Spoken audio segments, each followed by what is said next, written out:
It's what we call pack healing. You know, the dogs are helping heal the veterans with their mental health, and the veterans are helping heal the pack from whatever abuse and trauma they went through before they got rescued.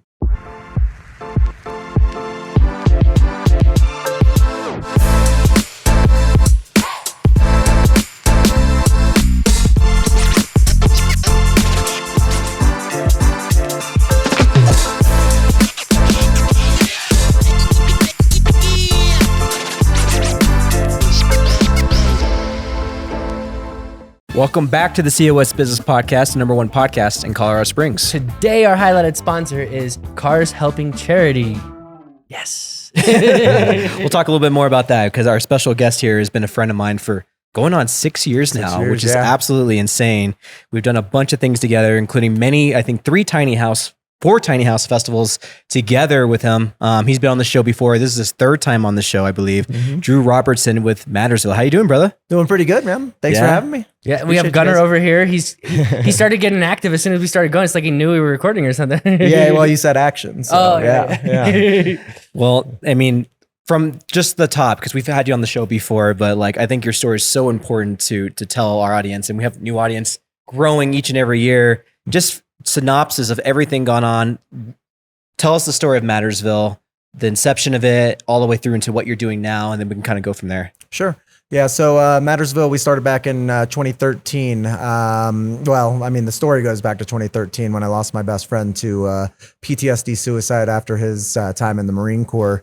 We lived together for a while after, and you know, after his service, and you know, he just kind of saw the decline, the struggle of his mental health, but you know, was not a professional in mental health, had no idea how deep that you know, how deep PTSD ran, especially in our combat veterans. And when he ended up moving back to Florida from Colorado, and we lost him about 6 months later. And, you know, just kind of changed my world. Like, just, you know, I felt, you know, responsible for not knowing more, doing more. And, you know, and Mattersville was actually the plan of Mattersville was a byproduct at his funeral. At his more his wake, we were, you know, kind of sitting around talking about, you know, how bad it was, and getting a community together where we can combat that, you know, and it developed to where, you know, it was like, well, they're going to need this, they're going to need this, they're going to need this, you know, from housing to positive coping skills to, you know, all these different things, to where it turned into this massive undertaking, this massive organization. And we've just kind of gone from there. So, like meeting you, you know, at the Tiny House Festival, you know, early on, you were a big impact too, you know, in getting this going, because we were telling Andrew when he was out for a visit that you know, he was asking how we came across some of the tiny homes and some stuff like that. And I was like, well, actually Marcus introduced me to Operation Tiny Home, who like kind of led us on our way to getting the first houses. And, you know, he put us on stage at the Tiny House Festival so that I could talk about renewable energy, which is one of my professions. And you know, just the symmetry with everything, just like everything just kind of came together so organically with you know, just the right people, you know. And really, like, Marcus probably made the biggest impact by getting us out there early while I was still good and insecure and like you know, about speaking and doing stuff like this, you know. It was he just kind of fed me to the wolves, if you will. You know, it was like, get out there and you know, talk about what you want to do. Put a pointer up for one wolf pun. And we're gonna make 10 more by the end of this episode.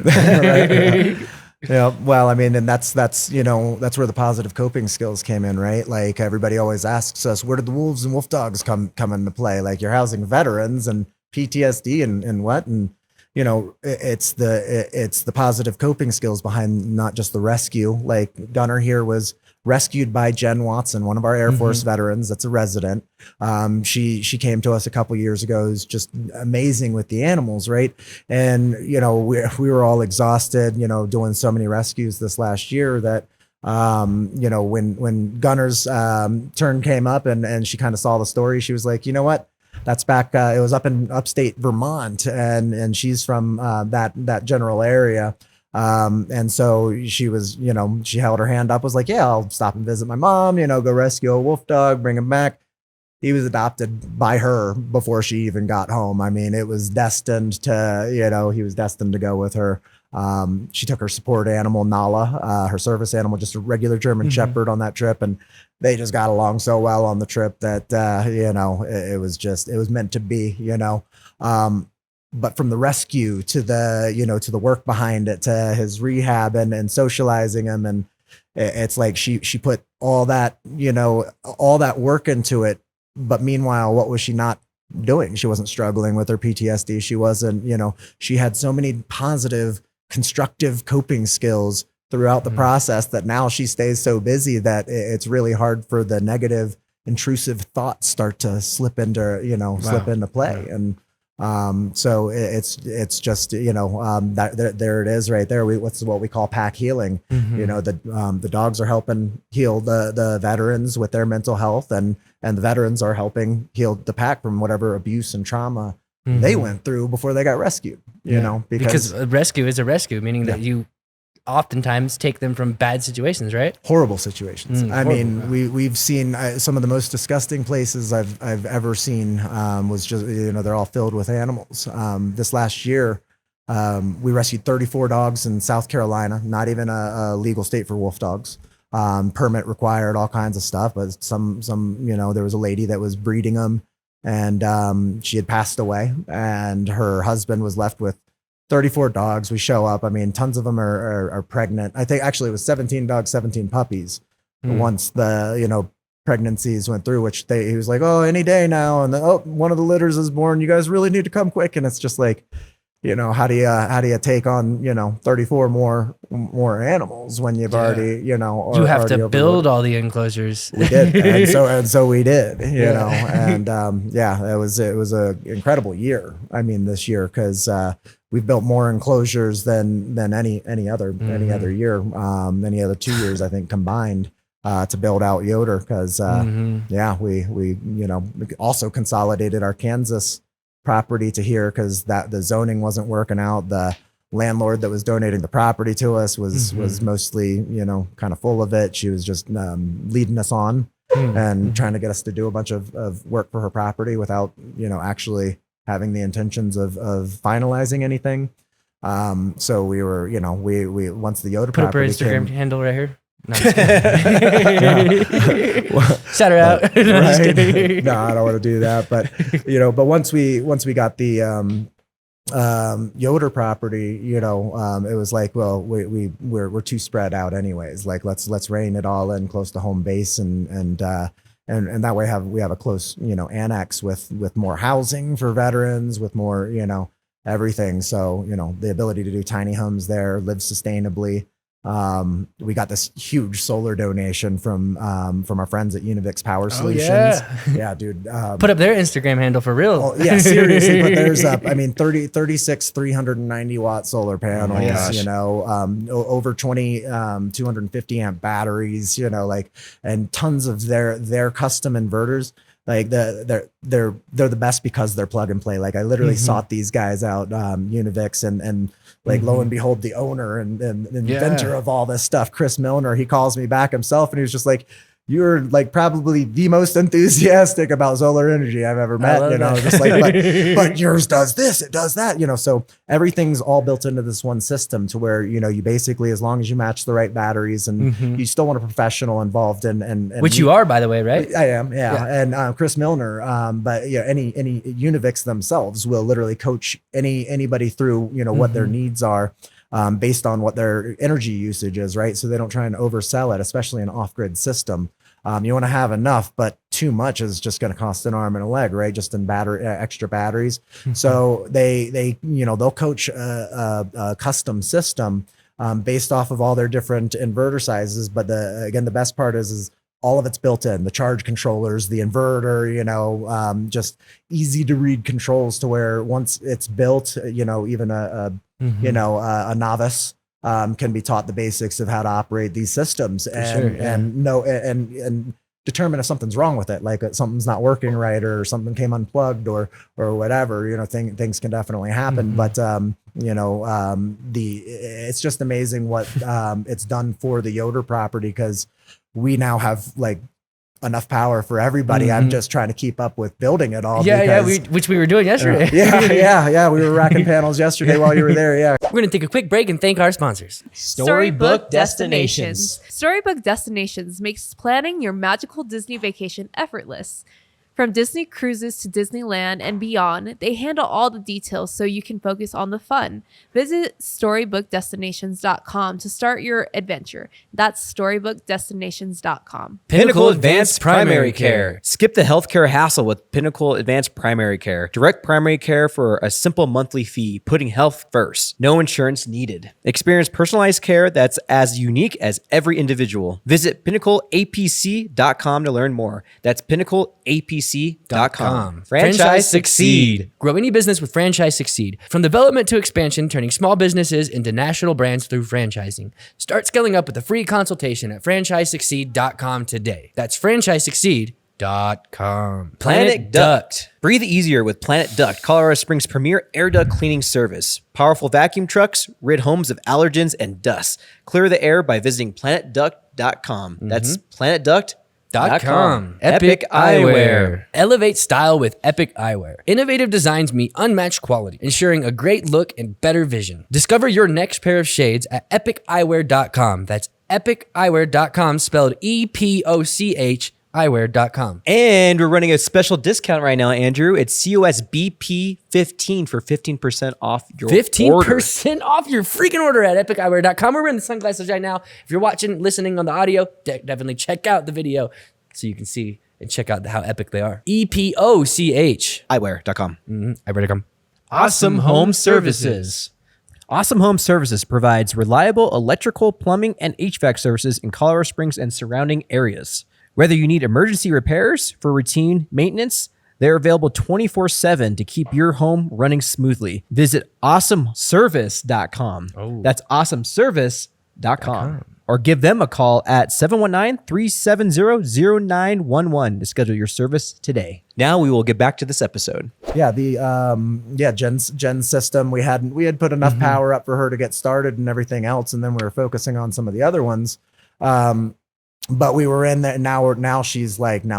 Now she has all the power she needs. And then as soon as we get all the finishing touches, getting the burial lines in, because we didn't bury the lines yet, which I'm gonna do. It's one of those things that we'll do everybody's at once and get all the burial lines in. But it really just is coming together so well. And with those new panels they donated too, like. We're really getting peak performance out of their systems for the first time, because I had these old solar panels. I repurpose everything that I can. I'm still going to be big on that. You can give me brand new stuff, and I'm not going to throw away the old stuff. Like, for sure, there's so much use for it still. Free energy, right? So.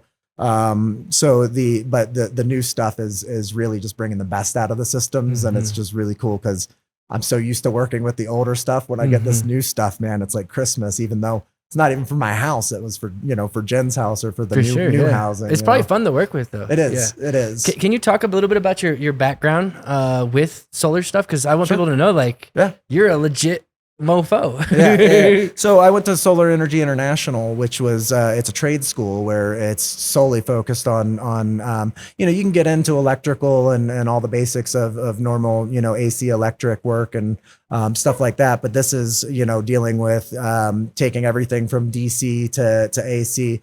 I didn't just learn solar. I also was focused on wind a little bit as well. Yeah. So the basics of the systems to work to get my NABCEP certification, which is it's basically like as high as a solar license will go now as a NABCEP. And I just wanted to learn it, not to go into the solar industry. I wanted to learn it so that I didn't have to pay for energy anymore. Oh, that's great. And I wanted to be able to essentially prepare all these neighborhoods, all these communities with little microgrids where nobody has to pay for energy. Like nobody has an electric bill or a generator running full time. And we still use, propane for heat, for our heat systems in the tiny homes. But I mean, energy is literally just coming from the sun every day. Why not, right? With Univix's systems too, what's really cool, Chris Milner, there's another little hack that he taught me was it's already built for multi-mode. So I can literally do a wind system on the solar system. Wow. Oh my have gosh. both. If the sun's not shining, usually the wind's blowing. So Oh you're my kind of gosh. getting the best of both worlds. I mean, never have to worry about outage then. So I've been playing this game. It's about colonizing Mars, essentially. So in order to colonize Mars, you need to rely on free energy, like to make that happen. And ironically, it kind of goes with what you're saying is you have to build these solar farms, but then you also have to build these wind farms. And then you can actually increase the technology in the wind farms where they perform better during Martian dust storms because the dust storms cause more wind. And so it's like, you can upgrade them to actually perform better in dust storms, which is something that would be bad. Just something I've been actually playing. Some parallels are drawing. And any initial colonization of any area is always going to do better with solar. For sure. But the reason being is anything with moving parts, right? That's always kind of the downfall of any kind of free energy sources. If it's got moving parts, then it needs maintenance. It's not so much putting it out there and it's just going to keep producing. It's just like wind farms, for instance. They need regular maintenance. So do solar farms in some degree. But the technology's gotten so great with that. they're just flying drones over solar farms now, and if there's a square that's darkened, that solar panel's not passing through energy, right? They could probably use like infrared or certain things to see even that's exactly heat. what they do. Yeah, that's the darkened part, probably. Well, and that's the cool part. I mean, there's people that are full careers now are just driving over or flying over those solar farms and saving all the diagnosing time of finding that panel. Which ones are out. So ironically, you guys are in Yoder are right next to a wind farm, huge wind farm, massive wind farm. That one's probably blinking. You can probably see it blinking at night, right? In unison. They all blink in unison. It's super windy out there, by the way, and it's not good for filming audio. That was we learned that quick. But it's a beautiful property though. It is. It's not always windy. The winters when with that cold wind it died down towards the evening, actually, I noticed. It's good days and bad days. Today was one of the windier days. It was windy here, so I can only imagine how windy it was there. It was actually windy, I think, across like the whole entire I think it was windy in the mountains too. There's a wildfire going on too right now. It was windy in Missouri. I have friends in Missouri saying how windy it was there. I was on the phone with someone. They said, "Oh, that wind just blew," and like right when they said that, behind me, I heard wind blowing hardcore. So it's just windy as frick right now. I think it's because the hurricanes or something. I don't know, but. I don't know. I think those already blew by. They did fly by. They did fly by, but then there's also residual things that happened the week after, but it's crazy about. It's also always windy around this time too. Well, what's crazy is our next property is we're looking for is in Asheville. Or just outside of Asheville, Robbinsville. We were looking at a property to do the next Mattersville. We had a 50-acre property in mind. We still do. But we are still waiting to find out what's going on in that whole area. All those dams that were breaking in North Carolina, we were driving by, we were driving past them to get to this property that we were checking out, the one that we were going with. But we're going to be still going to North Carolina. One of our partners that donated the Sedalia property, we have a long-term agreement with them to get that one established. He's going to be one of our directors, and so we have this expansion planned out, but it's like that hurricane literally just we were worried about our director for a little bit because he didn't have power for a week and had a tree on his house, and we're just it was crazy. Describe for our viewers at home, because you're talking about different properties. You're talking about obviously infrastructure stuff for like solar and things like that. Sure. I think it's important for people to understand, you had a big vision from the very get. We did a strategic planning session January 2020, which is kind of funny with the timing of that. Right. In a lot of ways. Right. But, you always had a plan to have multiple locations for Mattersville. Talk a little bit about that, and just if you look at you physically, even from then, the transformation of Drew in so many ways, right? The guy that was there, baseball cap, no beard, no long hair, single man. I mean, you got married through this process. There's so much that, as far as the transformation of Drew, that's been a part of your story here. So I want to kind of dig a little bit more into that, but talk about the 50,000 foot view of what Mattersville was, what Mattersville has turned into, which all businesses pivot and turn into different things as they go. Sure. And just some journeys along the way with that. Yeah. So, like when the overall vision was to grow, like to find good directors that want to come up with a good, live sustainable living and tiny home living, and to be able to expand out these additional properties. So we take on civilian volunteers, veteran volunteers that even if they don't need the program for their mental health, they're still able to come in and work the process, become part of the team. But overall, it's just like the sanctuary, eventually you fill up as much housing as you can do, and you fill up as much, animals as you could put in one location, before you need to essentially expand to do more. So, and to have different positive coping skills at each community is one of the, again, most important things. Not everybody's a wolf dog fan, right? But having nice axe throwing targets and different things that there's always something that you can do, or something you could build, or some way that you can improve our community. That's like we have those things available by the boatload. I mean, especially with whether it be somebody wanting to learn something about solar or construction, or or they just want to, seek something else out in the local area to help out with the general community. There's options kind of for everybody, but the most important thing being that the growth is based off of the need for more, again, to fit more people in, right?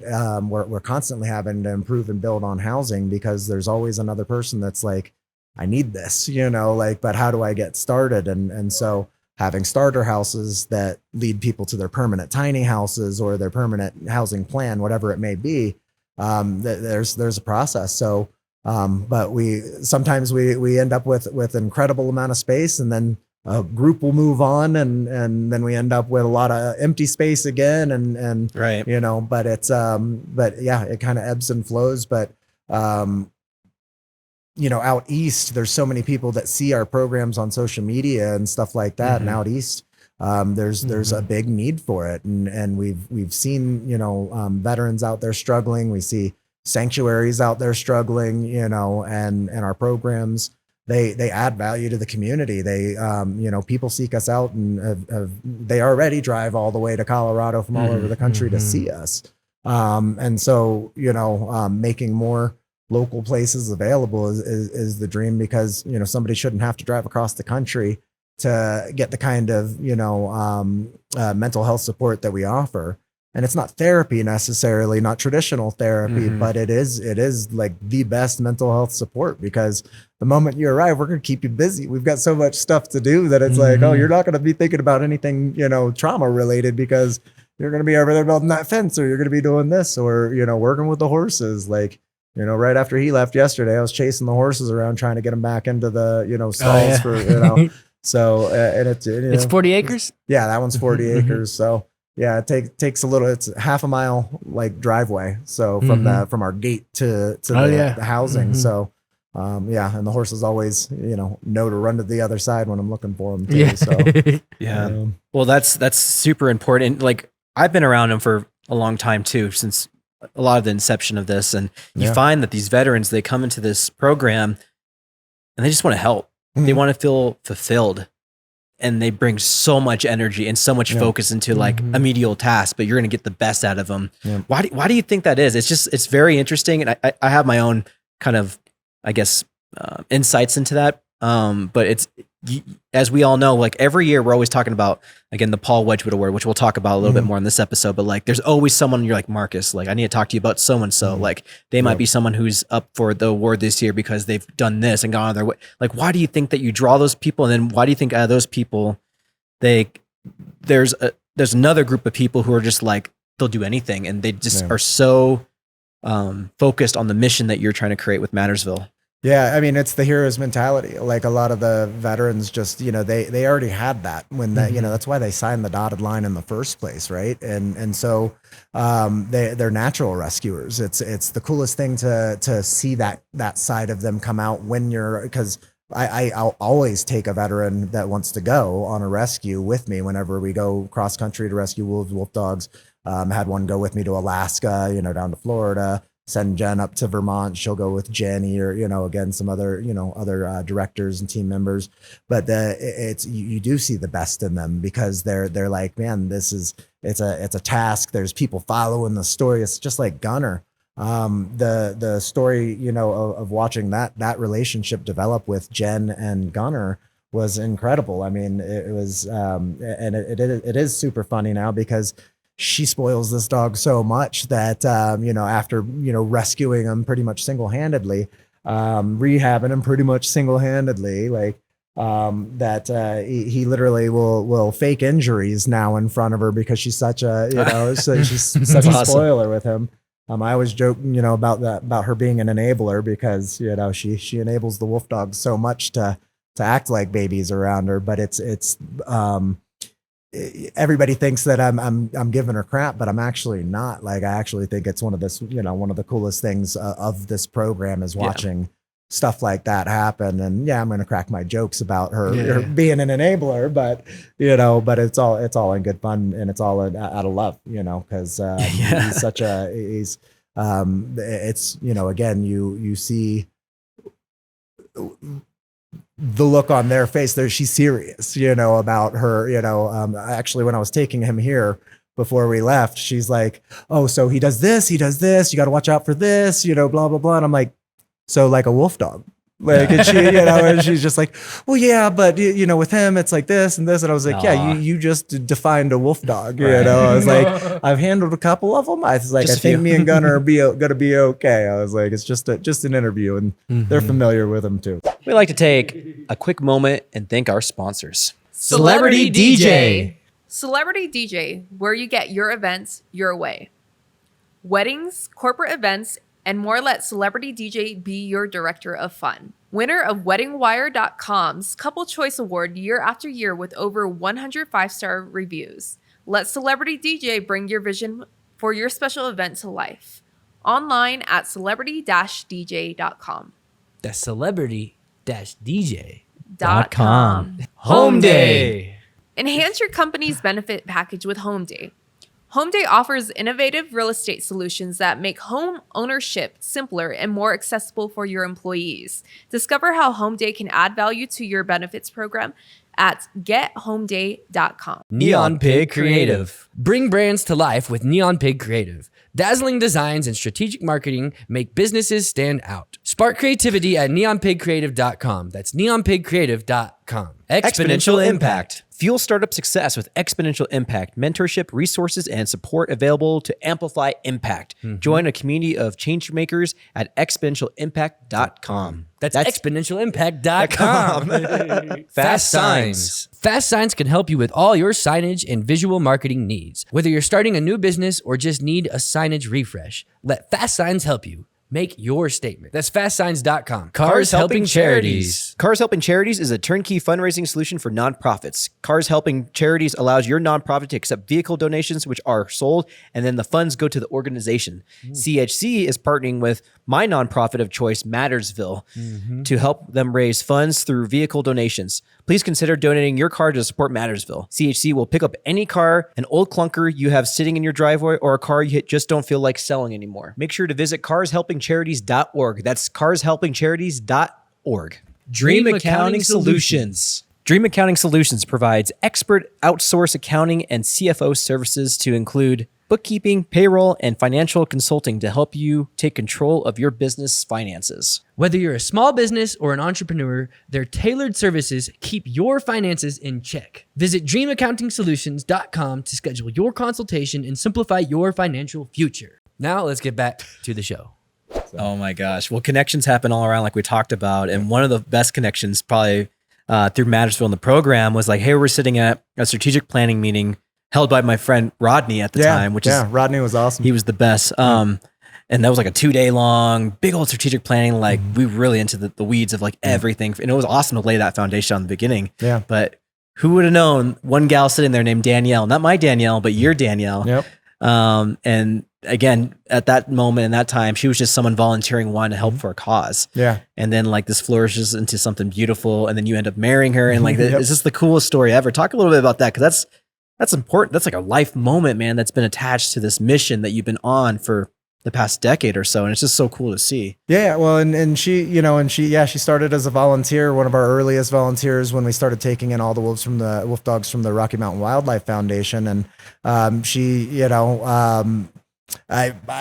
wasn't paying much attention to women or interest or anything like that. You were on a mission back then, so much. I was so driven towards the goal that I just kind of talked to everybody the same. But she kept showing up, and then I noticed little things that Danielle would do, like she would bring my oldest daughter some books and just different things that they had common interests in. So every time Danielle showed up, like my kids were just so engaged in whatever she was bringing or whatever she because it was always something.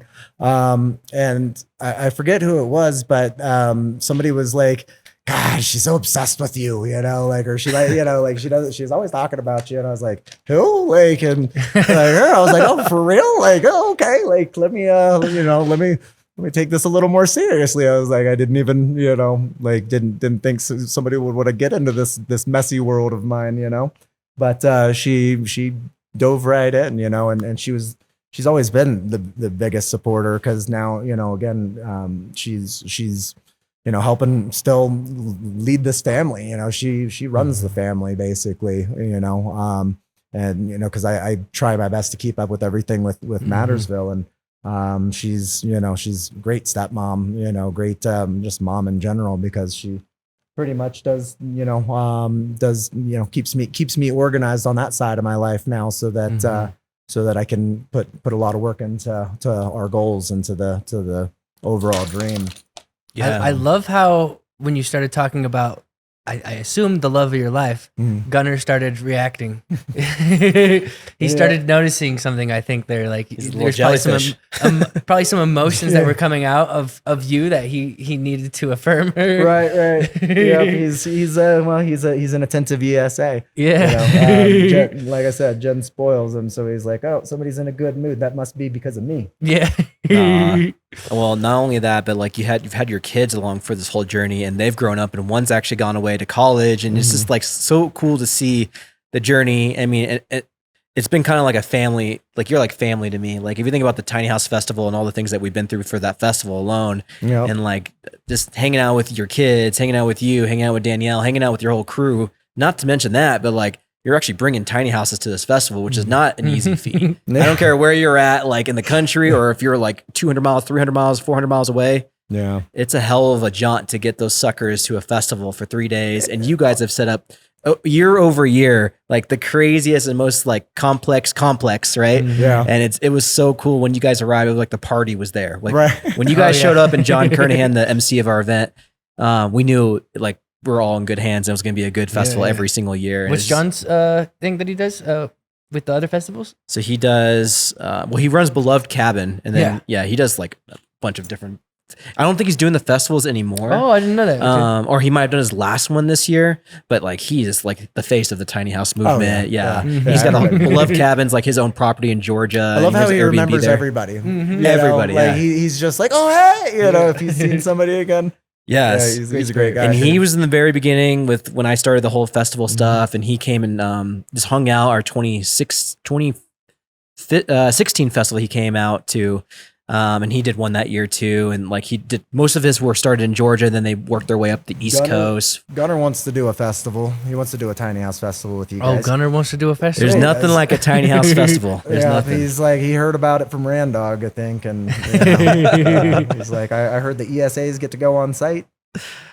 He's a big boy. He's only he's not too old, is he? He's like a year and a half. No, he's probably like a few years old. I don't know if we let me see that mouth. Can I see your teeth? Yeah, he's probably like 4. You can tell by the teeth? Yeah. Oh, nice. Yeah, it's the growth, and then usually the staining, and just kind of the age. That he's got makes some sense, pretty actually. healthy teeth still. we don't get to brush him a lot, but I bet Jen does actually. So I don't know. You never know. Maybe add a couple years because he's got some bougie Probably teeth. 8. Talk about the gala, man, coming up November 23rd. This is awesome. And it's coming down, you said in Black Forest area right here? Yes, Black Forest Convention Center in Colorado Springs. It's sponsored by Univix Power Solutions, our solar sponsors. Yeah. These guys are awesome. And then First Nation Group is also supporting it as well. They are the medical supply company for the VA. A lot of people don't know the name. You know, it's not a general market name. Their only customer is the VA. So, but they obviously being, that they work with the VA, the veterans are their clients. So, basically every veteran's a client of theirs. So they are super supportive of veteran causes. This isn't their first time supporting us either. Just like Univix, they've been amazing support. So they came in with our silver sponsorship. We're going to have dinner. We're going to have wolf dogs there. We've got a great presentation put on by the most amazing producer that's putting a film together, sitting right across from us. We actually hired Andrew to do that because, nice, man. Yeah, well, I mean, you got to feel like you said before, it's a family, we definitely wanted to, when we actually had an opportunity to hire the best and somebody that's invested, over time, like you've been invested over time, by all, just the past interviews and the support to where when we can finally give something back to, in the hands of our support, it's so cool that it works out that way sometimes. And, but yeah, he does, such good editing. It's like, I can't wait to see that.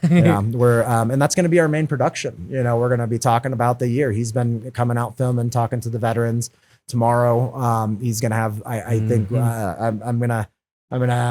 I'm going to probably need a few minutes to do some meditating after, like some breathing after tomorrow's interview. Because this veteran that we're going to be chatting with is one of our participants that he's a suicide survivor from this year. He came into our program very high risk because he was coming straight out of the hospital from some self-inflicted damage. And I don't want to go too much into his story before the interview, but he has made such an impact on me as well, just by being in the program and taking it so seriously. I've been, as we have our ebbs and flows and stuff like that, there's there's definitely some downtime and just like I said at the beginning, I kind of wrote this program out of depression, out of, anxiety, out of the loss of Randy Hansen. So, it still hits me sometimes where I feel like if I'm not sometimes I feel like we're not making the impact that as big or as large as I want it to be. And I get real stressed out. Or one person that I was, a veteran that I might be highly emotionally invested in their recovery. I see them making mistakes or, making bad choices that are going to lead them to a tough future. It's really hard to see that. And, and they, and while maintaining, my own mental health. So we have, sometimes I need to hear it as well. And just the way he's improved this year, it makes it all worth it, cause I always said when I started this organization, I was like, well, even if it only goes as far as helping one person, like that's an impact, but it's really hard when you've got bigger goals for it not to move as fast as you wish you could. And there's only so much I can do or the team can do. The team works themselves, just down to the bone, trying to get stuff done for the person behind them, which is, again, one of the beautiful things about everything, but also one of the hard things on everybody is, there's always going to be somebody else that's behind everybody else to get moving. And so, again, when people like Paul come through that, they work the positive coping skills, they work with the team. They're always just trying to help everybody, not just themselves again. But you see their life coming back together, like around them as they do it. It's God.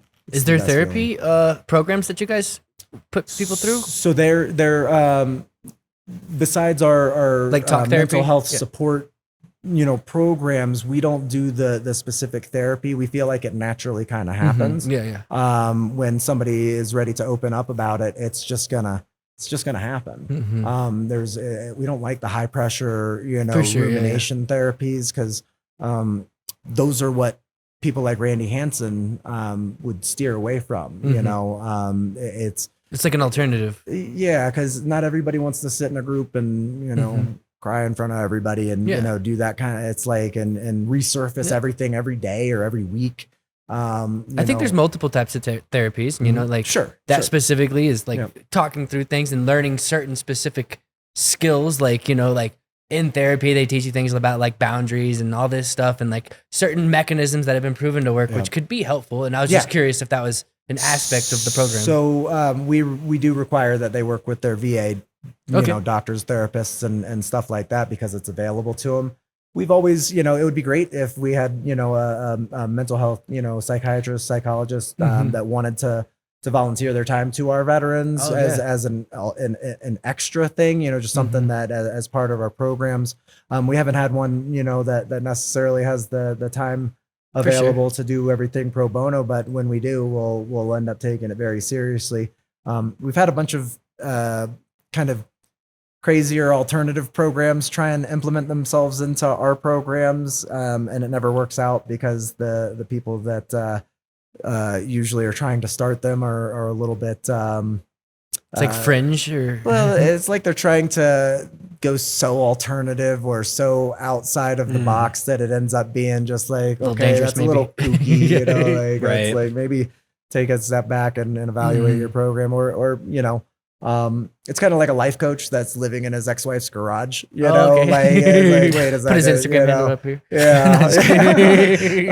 You don't really, so, but getting a doctor that just wants to do the weekly, to have that available, it wouldn't be too much, because, again, it's not like we have hundreds of veterans on our property, but if they were available, one therapist wanted to step up and be available for our handful of veterans every week, or something like that. I would love to add that, but or maybe even like some kind of donation where it funds that, But otherwise we make sure that they stay in touch with their VA scheduling and take advantage of everything that that is available to them from their service, because we have to hold the VA and those services accountable for providing that service. Totally, the funding's been thrown into it. They're already getting paid for it. I think I don't know what year it was, but there was. I'm gonna adjust your mic real quick. Kind of veered away from it. Sure. Since we started the VAs, I remember there was a PTSD program budget that it was like $18 million of unused funds in 1 year, and they were talking about where they were going to move it to, and I was like, how could there be unused funds for these programs? And we're not getting any. And we where don't do get they any go? government. Like I'm just like, man, it's who is it?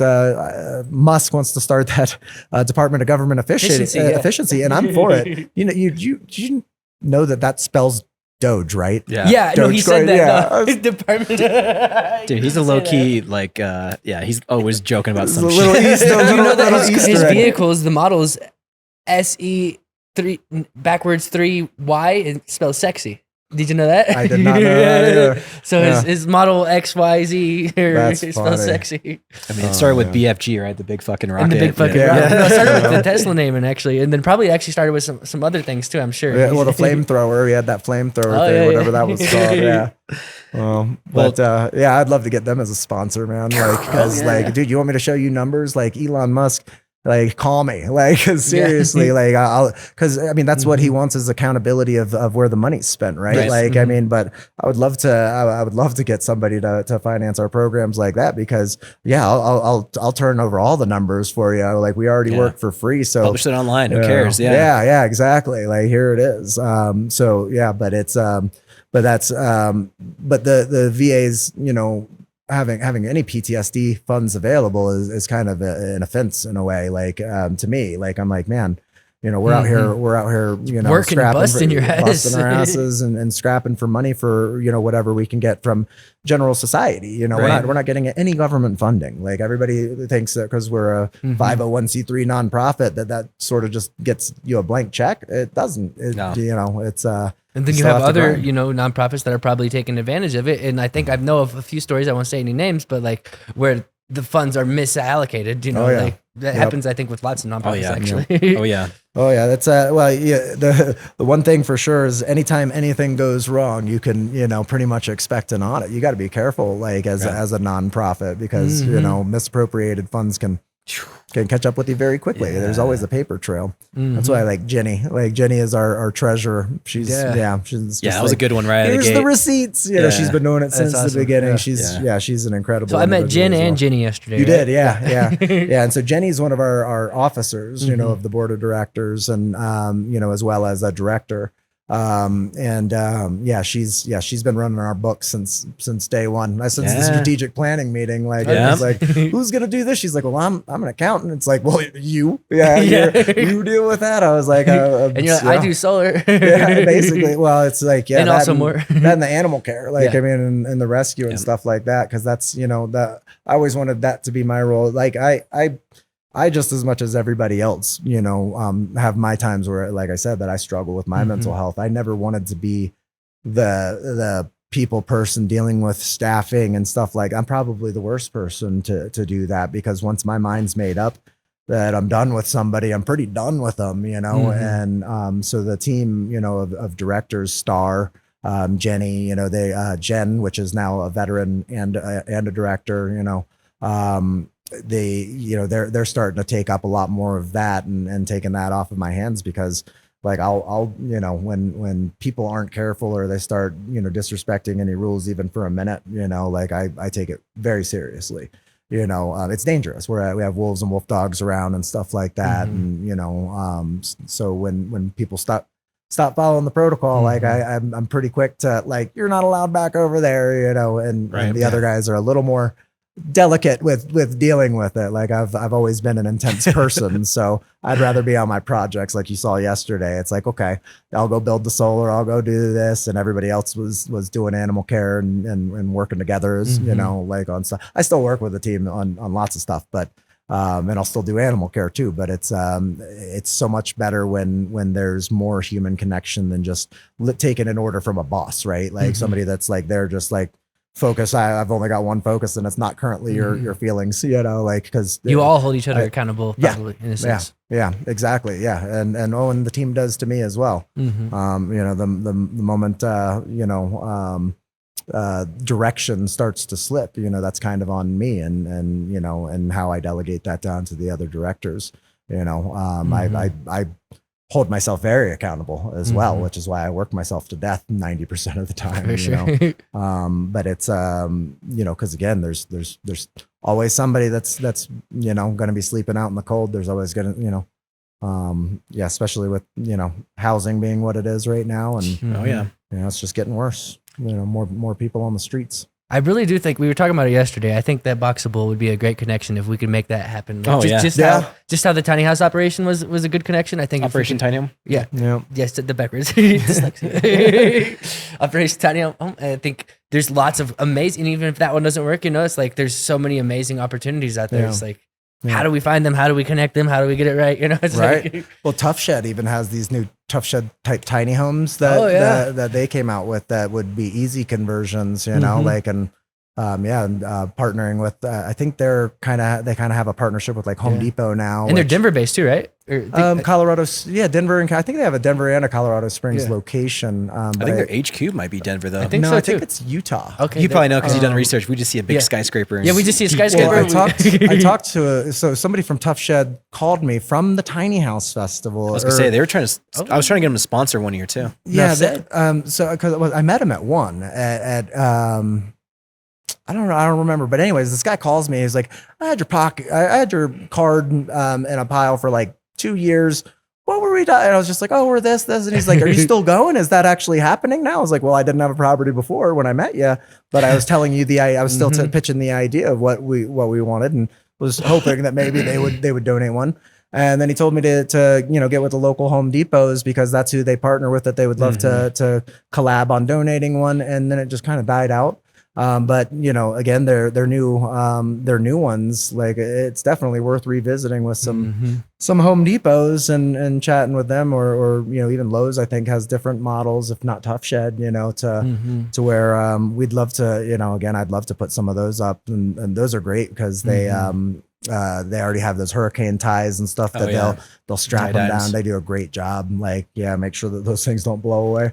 But I mean, you can pretty much do anything with a place to start, and that's what the veterans need. It's not always got to be super huge and luxurious, and that's always been our model, is simplifying life. Like, stop chasing this grand version of the American dream, and be a little more realistic, of where to start, or at least getting landing on your feet, because you cut out housing costs, you cut out energy costs, like, what's left? You got food and whatever else in it. And a hell of a view in Yoder, Colorado. Yeah, or Sedalia, But and then getting and then growing your life from there, right? Just like the community, like you can expand from a larger tiny home or a big home or a full size house after that, with not having to pay for everything as you go. Like, that's kind of always been the vision, is like, if how does anybody get ahead in this economy?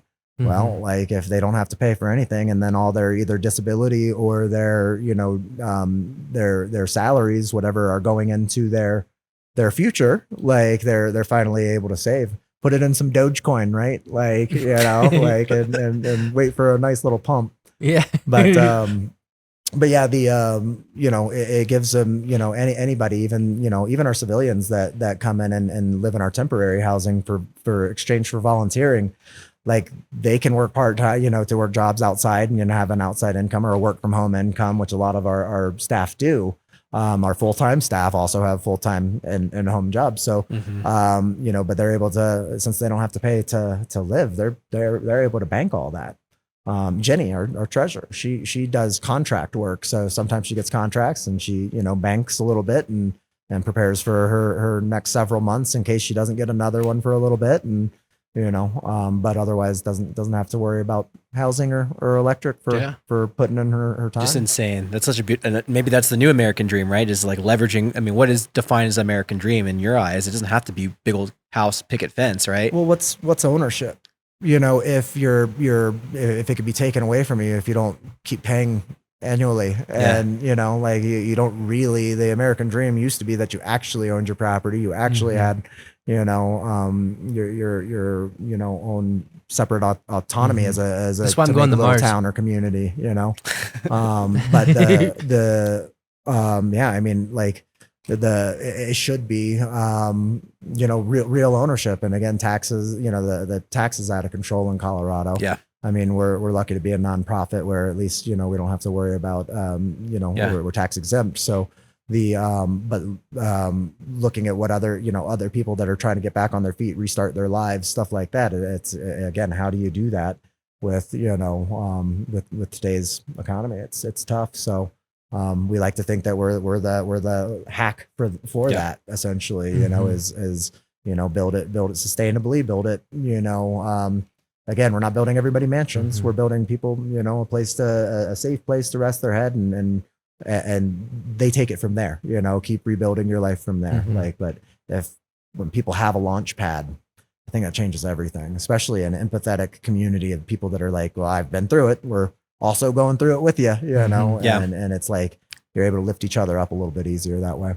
That's a good point. Talk about the Pack 22 out. Well, for one, Pack 22, the significance of Mattersville with that, because a lot of folks are just like looking at your shirt and like, okay, what the heck does that mean? Yeah, you're talking about Mattersville, but I'm wearing Pack 22. So, the Mattersville is the location, right? That's the community. That's the veteran program and housing. Where Pack 22 is the animal care team that's dedicated to taking care of the wolves and wolf dogs at our rescues. We're actually the largest wolf dog rescue in the world. I don't know, kind of country world. I don't know anybody else that has 130 of them. We'll put up the stats. Right here. Yeah, we'll figure it out. But a lot of even the bigger, more well-known rescues, like our friends up at Wolf in northern Colorado, they've got like 30.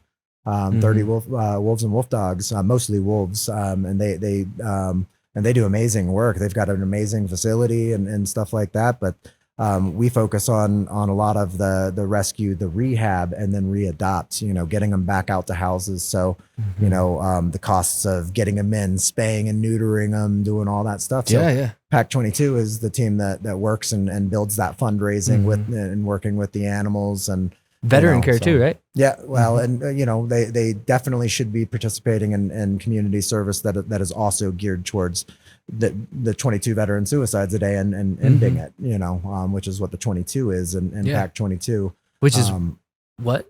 An old statistic, actually. It's in 2018 when we were starting the organization, 22 veteran suicides happened every day in the United States. Now the number's higher, unfortunately. I was hoping you were going to say lower. No, it's gotten worse. Just like, again, economic times bring, economic turmoil and the, that hits every community hard. I mean, and we got wars in like Ukraine and stuff going on, even just adding fueling to it. And you got veterans that are sometimes having to fight to get their disability that they should already be deserving of, service related, disabilities that, whether PTSD or physical, stuff. And the VA is not known for making it super easy, and I think that the people at the VA are some of the most amazing people on the planet because they took this job with big hearts and wanting to help veterans and stuff like that. But the process, the bureaucracy behind all of it, the people that are telling, it's, deny that and, deny them. And it's kind of even known that you'll get denied two or three times before they'll push it through. And percentage of disability too, right? Like, cause they can get a percentage. So they could be 60 to 90, or 100%, service connected disabilities, and all of it matters on how much they end up getting. And the ones that are 100% should definitely be having a living wage still, because they've now paid for it for the rest of their lives. Same with any percentage. I don't even care what percentages. They deserve that now. There was a thing that I was listening to recently about how it would be awesome if we could pass a law that allowed veterans to not have to pay taxes because they paid taxes with their bodies. Yeah. I mean, they shouldn't be paying taxes, and I don't think that they do out of their disability if there's disability involved. Just like nobody can also sue them to take that. That's right. But there's the challenge to get it shouldn't be so hard. Like, why are they making it difficult for our veterans that are struggling and suffering to get in and get those benefits? Like, it's just like with PTSD, somebody with PTSD, it's harder for them to maintain a job even. So like, even while they're waiting and, you just need to wait while you're going through the process. Why? Like they're what makes you think that they're able to hold a job in a factory or do this with all these loud banging noises and all these things that are going to bring them into, triggering moments, right? Like, certain, and again, not everybody has the same triggers, for sure. Yeah. There's, there's definitely reasons why they can't go into certain careers again in some cases. And again, their goal should always be to work past that, right? Like, that's what we want, is to get people to work through their trauma, not to stay in it. And that's why I don't like rumination therapies, is the constant like resurfacing of your trauma. I don't think that's super healthy for everybody. But it is for some people. But with, again, it's the fact that these guys can't get in to see these doctors and to do stuff without going through this ridiculous process, it's wrong. They need to, make the treatments. The second a veteran says, I have this, it's definitely from, service connected, they should take them at their word, benefit of the doubt, get them into a doctor, get them in, start the treatment and work through their bureaucracy on the back end, because we're losing them. We're losing veterans, more than 22 times a day now. And the process is so challenging for them. And I watch our veterans, Jen right now is still going through, the process, and I hate seeing her having to go through all these steps and all these appointments for something that we know that she's experiencing, that she has. Like, other civilian doctors have already told her, like, yes, that's definitely from this. And, and so, even if it wasn't from that, like, even if it was like, maybe they had some pre-existing things, if someone like put their life on the line to for our country, then who cares? Like if it was pre-existing or not. Right. They should automatically get the benefit of the doubt. If they're asking for a doctor, they should already get the benefit 100%. Of the doubt. Like, cause they signed that dotted line, period. Endo facto. That's it. Like that's my thoughts, at least, and there's in politics, again, there's always ebbs and flows, but it's really, it's 2024. And the fact that, different political parties will leverage our veterans like pawns is just still disgusting to me. Anytime I see them doing that and then not following through with the things that they promise the veterans, it's just like, man, but that's why we exist, because they weren't doing anything to begin with. They weren't looking in new areas. So that's why we had to start Mattersville. It's absurd, man. And it's noted to be said, because I know we've talked about this in past episodes, like we connected because obviously our best friends were both Marines, both took their life. They were part of that 22 a day, horrible statistic. Yeah. But I know, I forgot to follow up with you about this, but didn't you say that Randy, who was your best friend, Randy Hansen, his family got to actually come out to Mattersville? His sister and brother-in-law. Yeah. Talk about that, because I know it was more recent and you had already been doing this for years at that point. And not only that, like there was a memorial already like done in Randy's name. And I mean, we have a memorial in Paul's, we should talk about that too, but like, talk about that. That's like got to be full circle for you for something like that to happen, right? Yeah, it was really cool. But so his sister Katie came out, and me and Randy's other best friend Mike married his sister Katie. So and then brought Randy's niece Brianna out, and it was really cool because just kind of getting to show them everything that we built around around the program. They got to meet the veterans and hang out around them, and it was kind of. I was real nervous actually about showing them, because I'm just like, man, like, I'm like, so much of this has to do with, Randy's death, that I was, scared that it was going to, trigger Katie, because Katie was there when Randy took his life. And, so she was right there. She went through the most traumatic type of event, that one can go through, with their own brother, she was always, we were all one big group, Katie and Randy as well. She was one of our best friends also. So it was, he was there trying to have an outlet for a bad breakup, and so when we lost him, like she, like I said, she went through the worst of it. So showing her, kind of what was built off of, what we learned about the 22 a day, and it was pretty incredible. His mom and dad haven't been able to come out yet. But I went back to Jacksonville Beach, where we all grew up, and we were in the PAC 22 ambulance. We bought an ambulance and took it on the road, or kind of across the country, and had Randog and Arthur with me. And so Randog, which is named after Randy, because Randog was actually Randy's nickname. Cut to a clip of Randog. Yeah, we got him on this show. Yep. But Randog got to meet. Again, he's Randy's namesake. He was my first rescue. Outside of the Rocky Mountain Wildlife Foundation. They already had names. And so I didn't know I was going to adopt Randog when we named him Randog. It was just, he was the first rescue. So the team was just like, oh, let's call him Randog. And it's like, hell yeah. And so, but he just kind of clung to me like as a pet. And I was just like, well, you're mine. Like, so bringing him down, he had his American flag bandana on, took him to the beach in Florida. And we went up to the VFW, because Randy Hansen's parents are both Marines as well. His mom and his dad were both Marines. Wow. I think majors in the Marines. I didn't even know that part. Yeah.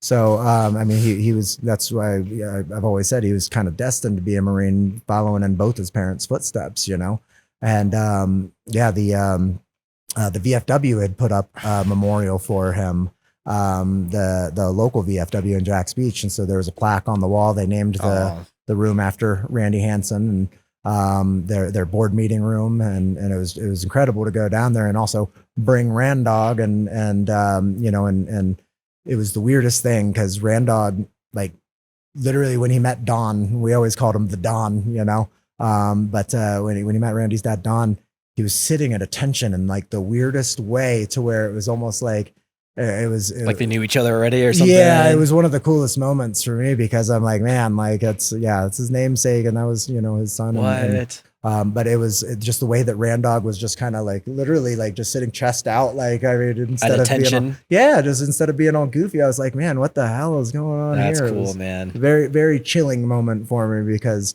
I'd been working on this for years before I saw them again back at home. And, still have only been back a couple times since we started Mattersville. Just we've been so busy, but I definitely hope that sooner or later we can get them to fly out and come check out the properties now that Sedalia is like finished, and just, a functioning, little tiny community. It's ready, again, insecure. Like everything's got to be perfect. So I didn't want one, it'll never be what you want it to be. You're always going to be building on it. You're going to always continue. You're going to push that goalpost. I guarantee it's it. It's really a problem. I think we all, as entrepreneurs, like that's what we all go through. And it's hard to keep that in check, but it is. Well, and I'm, and like I've learned especially in the last couple of weeks is,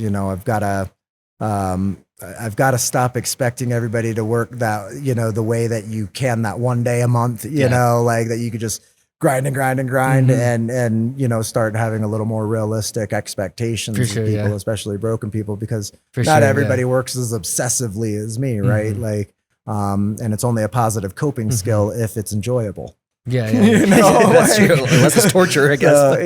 And so, and I, me being obsessive, that's why I'm not the best, admittedly at what's that department called? Doge? Human Services Department. HR. I'm not the best at HR. Like it's better off. Do you have someone for that? We do now. Okay, nice. I recently have totally stepped out of that role because again, my mental health has been. I think I told you over the phone. Mine was slipping a couple weeks ago to where I was hitting a pretty dark place. Randy's Memorial Date's coming up, and we've got inspections, and and I always expect, I always am 5 years ahead of where we actually are, and and that's what I'm working on. Like because I've been expecting too much from people, and pushing myself past breaking points that I needed to take a step back and dial it back, like, because otherwise, things do start to fall apart when, it's very easy to manifest destiny of like everybody's, tired and worn out and blah, blah, blah, if you're pushing them to do so. So things can fall apart. It takes forever to build something and it can fall apart in a day. Yeah, absolutely. Absolutely. So, but it's, I'm happy to be in a place where we have directors like Star and Jenny and Jen that are ready to take that on now, though, because it's been one of the heaviest burdens of my life, trying to keep my mental health stable while also making sure that nothing else happens to anybody else while they're stabilizing. It's you put a whole community together of broken people, and you're certainly going to see some limping, some injuries, and some and not just the physical ones, but the mental ones. Those are harder to see. So it definitely keeps me up at night sometimes. But having sharing the burden now, is lightened the load on me, and it's and I don't think it's overextending anybody else yet. For sure. And hopefully when we get to the point that anybody's feeling overextended, that we're growing another, and adding more people into where it's organically. Totally, man. Yeah. Well, hurt people, and you surround yourself with a lot. I mean, obviously by the nature of your business, like there's a lot of hurt people around you. Yeah. And I gotta give you your flowers, because like from when you started and it's awesome to see some of those same people still around today. Yeah. It makes me happy seeing those people like Jenny or Danielle, like those folks that were with you from the very beginning. Yeah. But like some of the veterans too, like a lot of the people that you don't see, Andrew and Tina, they're Andrew's a veteran. Yeah. Tina, his wife, has always been super supportive of him. He's, a great guy. And he's not a resident. He's one of our, weekly team members, but he takes 2 shifts a week instead of just the minimum of 1. So they're up on Tuesdays and Thursdays. They've been coming for 4 years. Gosh, that's crazy, man. Kirk has been there since the beginning. He's an Army veteran. I've said I wouldn't say his name on camera. He's, I think, one of those special forces types, but no, he's literally done all our back end maintenance. He's an Army veteran. All our back end maintenance of animal care for years. Like he like made his own heated water bucket systems for every single water bucket and every single enclosure at our Sedalia property. And he makes them out of just different parts and like these metal pans that he cuts the hole out so the buckets slide in and then they land on the heater. But the heater only comes on at certain temperatures or certain times of day. Yeah, that's awesome. He's just so good at hoses. Like in the summertime, we've got hoses that go to every enclosure. From like, so when we're walking around, we don't have to haul buckets, which we do in the winter time, which we just took all the hoses down. So it's that time of year again. But, but he builds it to where everything is just super smooth and easy for our animal care team to come and have to do less physical work and, never ask for credit. Like he's there 3 or 4 days a week volunteering. And he never wants to be on camera. He never wants to, get credit. Like he had an award that we were giving him at the People's Tiny House Festival one year. He was the volunteer of the year. And he's, no, I'm not going on stage. I'm like, I'm not going and doing that. But I'll be here for animal care though. Like, and it's just like, awesome, man. Like, but at least Mellon the award. So yeah, I mean, and those veterans and those team members, I mean, that's their weekly regimen of therapy as well. Like Kirk's worked with wolves longer than any of us. And he works at the Colorado Wolf and Wildlife Center, great facility, a great place for pure wolves, only pure wolves. And he works there, but volunteers with us. And I feel like because they do more of the sanctuary, like, the wolves are being wolves. They're not being pets, where we do, more hands-on stuff. So for him to be able to, because he's not able to get hands-on with them there. So being able to be hands-on with the wolf dogs, I think is great. And he won't talk. He probably doesn't talk about it. And I don't know that he's ever gone through anything, but I know that he loves the animals and that's awesome. He's so invested in our pack and any pack that he works with because of his love for the animals that it has to be therapeutic for him. I don't know how he could come in and do so much work and at least fulfilling even like in some aspect. I mean there's probably 10 more or if not 100 more people like that out there right now that would probably love to be a part of what you guys do. Like they just don't know about it. We're hiring volunteers for the Yoder and the Sedalia property. So anybody that's in Colorado Springs or Woodland Park or anywhere, near there. Area. Castle Rock. I mean, it's just somewhere else and wants to move out here, right? Figure it out. Well, you can take those too. Come check it out first because we do work hard, But we got to make sure that people are ready to pull their weight, right? If you pull your weight, bring your own tiny house. That makes it way easier right there. What's the acronym for that? BYOT? BYOH. But I mean, because again, spaces is we don't always have indoor spaces available yet for everybody, but we're working on them. We're constantly adding more. And that's why we need volunteers, not just for animal care. We need builders, like builders that want to come out and work on a project. We have projects, we have materials, we have stuff, we have tools, we have anything that we need to move something forward. So if a group who donated some of the tools that we were talking about yesterday? Operation Tiny Home. Once again, they so they're part of the Milwaukee Tool Redistribution Program, and so they receive the tools that go back to stores, but were working that people claim they didn't. So Milwaukee tests them. And when they get sent back, they're like, "Hey, that works. What the heck?" And they it's refurbished. Well, so they're not going to resell it. Milwaukee's very, very, passionate about all their products being new that are hitting the shelves. So, so they put those in crates and send them to Operation Tiny Home, and we were fortunate enough to make that connection through Marcus. Put that picture in there. That was the coolest picture when you first got it, dude. Lay down in your yard. They sent me this pallet, dude. Like, I mean, it was a pallet with a box like 4 feet high. I mean, I think the estimated thing on the receipt was like $19,000 worth of Milwaukee tools. Is that on your Facebook? Yeah, it was. It goes way back. I mean, you'll have to go back to 2019. If it's posted, I can find it. If I remember to edit this part, I will edit this. Yeah, or you can send I'll send it to you. But it's I mean, I had all these tools just laid out, and it was so much that, and what they said is when people come and volunteer, what we like to do, what they do, when people do group projects is give them the Milwaukee tools that they were using while they were helping. So it's like somebody will grab a drill and go do this, and then they're like, okay, that's yours. It's like, so we were able to do that a couple times and make sure, but we made sure that all our key volunteers were getting sets of these, extra Milwaukee tools while also making sure each property that we have has an abundance. And if you're not construction, Milwaukee tools are pretty top. Yeah, they're tier. top notch. Yeah, they are top tier, and it's all the 18 volt, handheld stuff. So I mean, yeah, and then some of the bigger tools, they loaded us up, and I definitely, I can leave my drill on one project and be like, oops, and still go grab another drill and forget where I put that one for a little bit too before I have to go looking around and collecting them all. But it's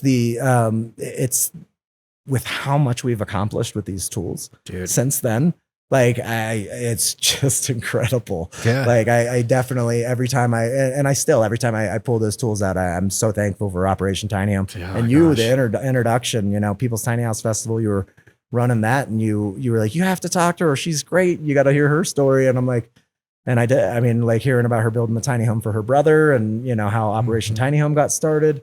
I was like, yeah, it's, kindred spirits, man. They're out there.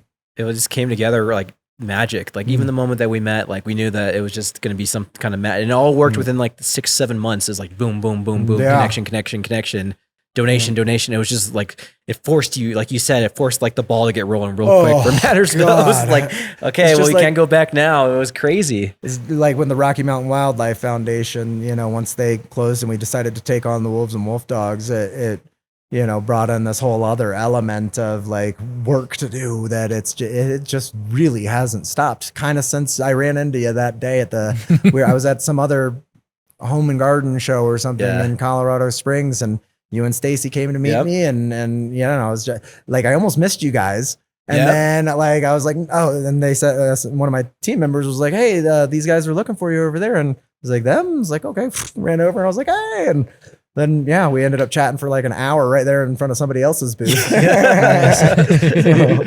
But yeah, and the support started flowing. He got the support flowing by putting us out there. I mean, that's awesome. Yeah. Are you still doing tours or anything like that? Yeah. We're getting ready to wrap things up with some. We're in our pre-license inspection phase for the Yoder property to get. We already got our USDA license. We're real confident about everything being fine. It's just, they got to come and, come through with what is it called? The fine tooth comb or whatever. Yeah. And that would check be everything. Interesting because certain dogs, obviously have behavior issues. So it's you'd probably have to set that up where those dogs probably aren't in the pathway or something like that. Yes. Yeah. I mean, we actually had, the worst incident we ever had was two sisters that, they just, I guess, hit the age where it's called littermate syndrome. It'll be where littermates eventually just kind of need to span out and get away from, especially same-sex littermates. They get very competitive. It could be the scent from one of the wolf dogs. It's like Jake Paul and Logan Paul, right? Yeah, kind of. But no, so chemistry matters. I mean, even the neighboring enclosures, when you have, one enclosure, side by side to another, or next to the yards. So that's actually one of the finishing touches we're doing is putting double fencing out for, both sides of the poles so that dogs can't get at each other through any fencing because, you always worry, about, the little cuts and the little things turn to infections, It's these guys are so high energy that it's important to make sure that everything's covered. Yeah. Sure. Well, the stories, we'll have to tell on another podcast because we're getting ready to wrap up, but the stories of these wolf dogs and their escapes are just insane. Again, you got to go out there, guys. And this is your camera right here, Drew. Where can we find you? Wait a second before you do that. You also say where you can find him, but let's introduce Gunner. Oh, yeah. Oh, Gunner, heck yeah. Doing some handheld, huh? Yeah. All right. Man. Yeah, dude, you know how to do it, Drew. Just do your thing. It's a very tight shot. No. I may edit part. Gunner. He's like, I'm not allowed on the table. MattersvilleVets.org, and also on TikTok, Pack22 Alpha, or Mattersville on Facebook or Instagram. Yeah, that's great. Well, good, man. Well, this has been a great episode. Thanks again. We'll see you next year, and we'll see you guys on the next one. Awesome, man. Let's take a picture. We'll do that too. We may have to rearrange how we do it. I know. I don't know. Do you want to still do it here, you think? Or? In front of the table, just maybe. From this way. We want to have a full body. So